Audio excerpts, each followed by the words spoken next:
નમસ્કાર મિત્રો, આ ખેડૂતો માટેની ચેનલમાં હું હરિભાઈ પટેલ તમારું હાર્દિક સ્વાગત કરું છું।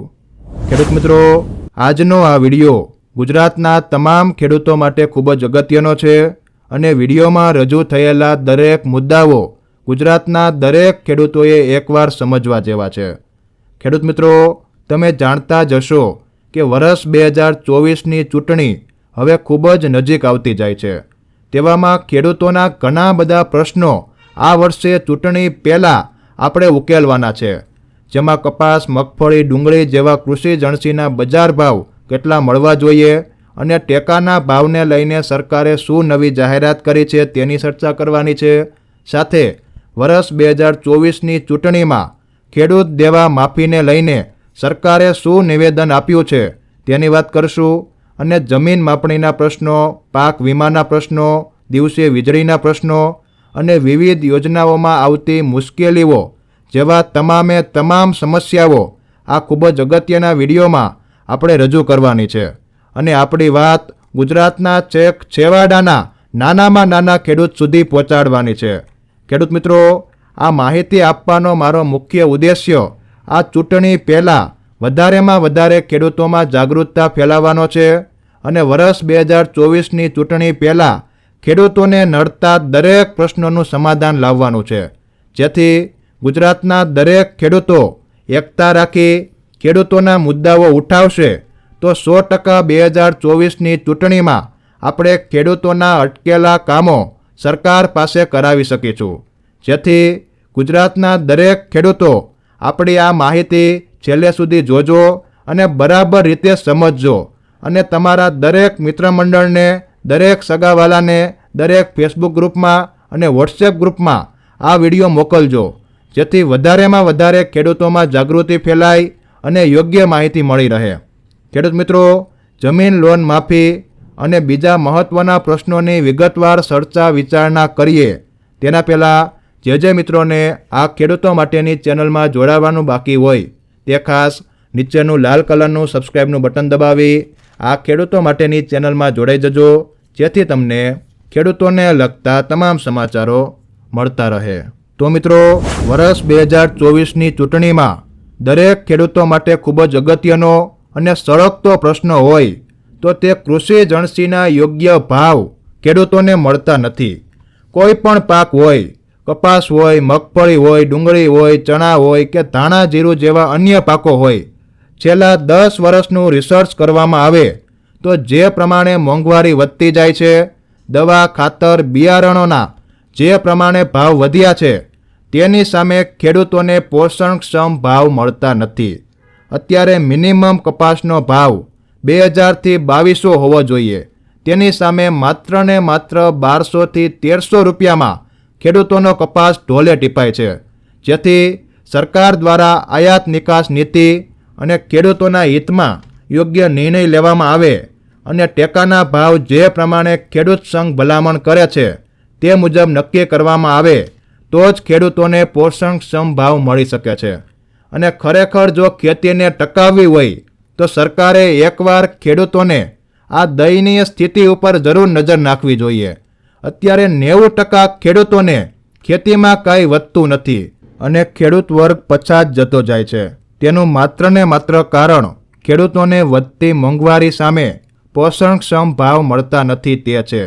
જેથી સરકાર એકવાર જરૂરથી આ મુદ્દાને ધ્યાનમાં લે અને ખેડૂતોના હિતમાં યોગ્ય નિર્ણય લે તેવી વિનંતી છે।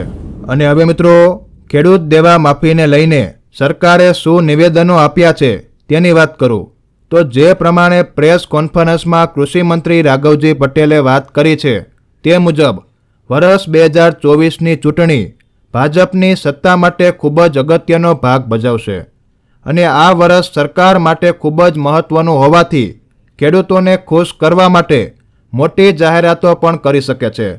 જેથી 2024ની ચૂંટણીમાં ખેડૂત દેવા માફી ગુજરાતના દરેક ખેડૂતો માટે ખૂબ જ મહત્ત્વનો મુદ્દો છે, કેમ કે ગુજરાતમાં છેલ્લા 15-16 વર્ષથી એક પણ વાર ખેડૂત દેવા માફ થયા નથી અને ગુજરાતના ખેડૂતોના માથે દેવાનો ભાર દિવસે ને દિવસે વધતો જાય છે।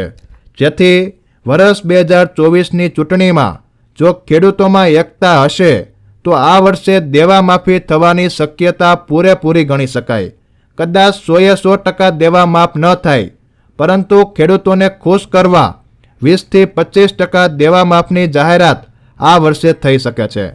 અને મિત્રો, બીજા એક સળગતો પ્રશ્ન હોય તો ગુજરાતમાં જે નવી જમીન માપણી થઈ છે તેમાં ઘણી બધી ભૂલો છે. ગુજરાતના મોટા ભાગના ખેડૂતો આ વાતથી અજાણ છે.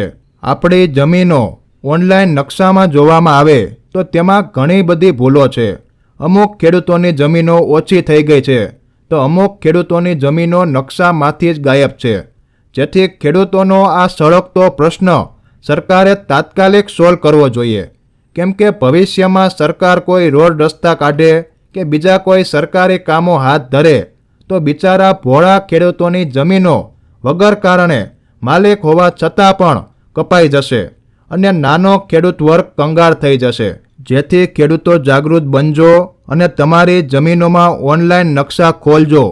જો કોઈ પણ ભૂલ હોય તો તાત્કાલિક અરજી કરજો અને જો કોઈ અધિકારી જવાબ ન આપે તો ગામમાં એક સંગઠન બનાવી 20-25 ખેડૂતો એક સાથે કચેરીએ જાજો અને જમીન માપણીની ભૂલોને તાત્કાલિક સુધારજો.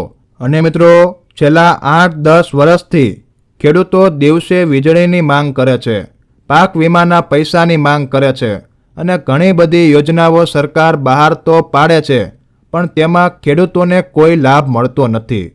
જેથી વર્ષ 2024ની ચૂંટણીમાં સરકાર ખેડૂતોને નડતા દરેક મુદ્દાઓને સમસ્યાઓનું નિરાકરણ લાવી આપે અને ખેડૂતોને યોગ્ય બજાર ભાવ પૂરા પાડવામાં ખેડૂતોના હિતમાં નિર્ણયો લે તેવી બે હાથ જોડીને સરકારને વિનંતી છે.